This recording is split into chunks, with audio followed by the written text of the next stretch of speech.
Alas 3 ng hapon, linggo, nag-fishing ako dito kala Aling Nene. Dito ako lagi pumapwesto sa may favorite spot sa dulo, sa may puno. Setup na agad, wala nang pinapatagal pa. Gamit ko nga pala dito na rig, pambangus yung setup, tapos tinapay pain. Bait and weight ang dalihan natin dyan, kaya nag-setup pa ako ng isang fishing rod. Bulati naman ang pain natin dun.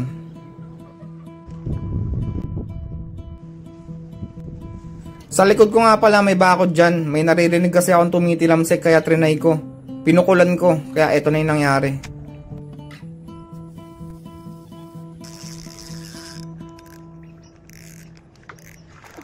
Uy, fish on.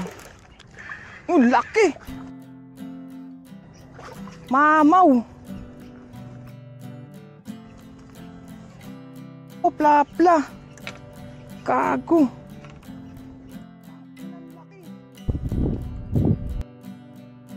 Gago. Hindi ka pwede makawala. May personal best na ako dyan kala Aling Nene, yung Jaguar na malaki. Pero kakaiba tong pla-pla na to, mas malaki to dun. May ihi pa siya. First time ko nga pala makahuli ng ganyang kalaking tilapia. Kaya tuwan-tuwa ako dyan eh. Pla-pla. Pagka flex, syempre pukol na agad. May asawa pa yan. Fish on. Di ba? Ayun na agad oh, huli. Good size na rin to, pero kung ididikit mo dun sa una kong nahuli, walang wala talaga. Ito yung size nila oh. Pukol ulit. Ginamit ko naman dito yung light action na rod ko. Pagka hookset ko dyan, may kumagat, ang bigat. Pag angat, payat. Janitor fish pala. Janitor pesk.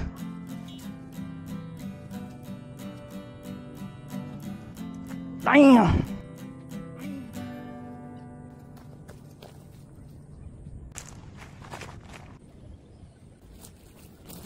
Pagkatapos ng janitor fish na yan, wala nang kumagat.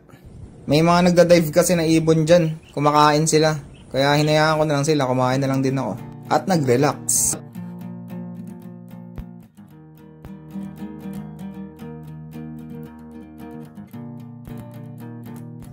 Nagpapakap na ako niyan pagkakuha ko ng rod ko. May humabol pang tilapia. Maliit lang to kaya binalik ko na lang din ulit. Tapos pakap na.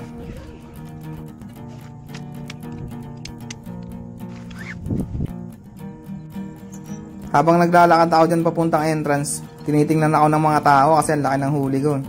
Hindi nila alam doon ko nahuli sa bakod. Mahigit 1 kilo din yung nahuli ko na yan.